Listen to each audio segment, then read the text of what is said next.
Well, hello there.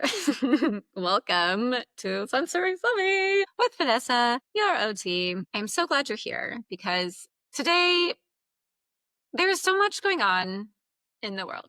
And I know there's a lot of different perspectives and uncertainty about the future of special education, inclusivity, rights in general. And so along those lines, I want to just kind of open up the conversation and also bring some awareness to our language and what we're focusing on, our goals and our objectives, our mission. What are we fighting for? What's important when we are working with our students or advocating for our own children, right?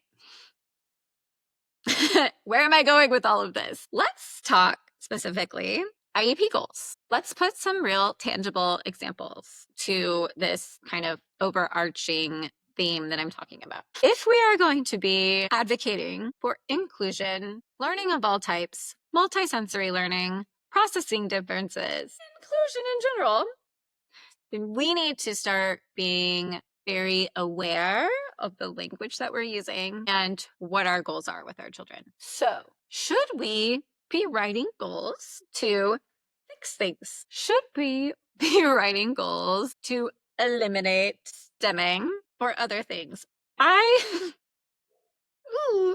If I see one more goal come to me or be suggested to me that I write, which I say no thank you, that is talking about, I want my student to not flap their hands anymore. I want my student to use whole body listening and look exactly like all the other students look. I want my student to put their hands in the shaving cream.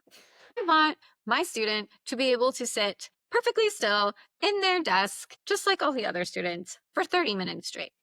You get my drift, right? Where I really think, if I'm being brutally honest, where I really think our goals need to go are around adapting the environment, our teaching modalities, approaches, physical resources, strategies, tools, and us. I'm just going to be real. Like, some IEP goals should say the teachers and staff and team should become efficient in using the sensory strategies and facilitating them for the student.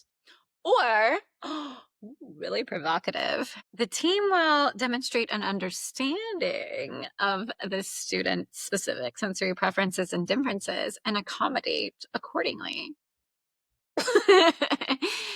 All right. Do you notice the difference? So it's important. Also, the language that we're using, again, just with the climate and the language and things that are being tossed around right now, I think it's imperative that we, as providers, as specialists, as educators, as parents, as families, as advocates, advocates, use inclusive language. As an OT, I do not think it's my job to fix any of my students with autism. I do not think it's my job to fix any of my students with Down syndrome, sensory processing disorder, you name it.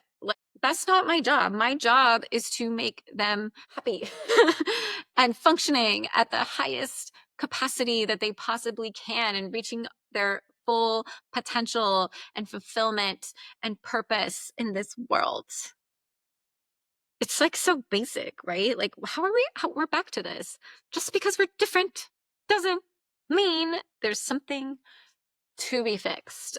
One way that we can really be a part of this movement is to really pay attention to the words that we're saying and our approaches and our goals and what our main focus is. We don't want we don't want our kids growing up thinking they're something to be fixed, right? That they're broken. Differences are gorgeous, beautiful, and vital. And we need to make sure that we're continuing on that message. On that note,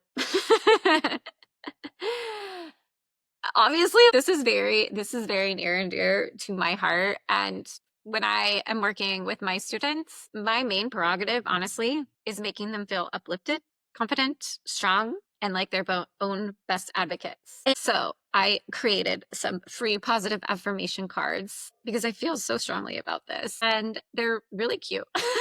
They're really cute. They're like really animal oriented, of course. I invite you to grab them, snag them on my website, sensationalempowerment.com. There will be links below as well. But I encourage you to snag them and use them every day with your kids. Having a positive inner dialogue with yourself and learning that as a child is just one of the most amazing, beautiful things we can give to our students, right? So please share them, build them up, spread the love, and I will connect with you soon. Bye.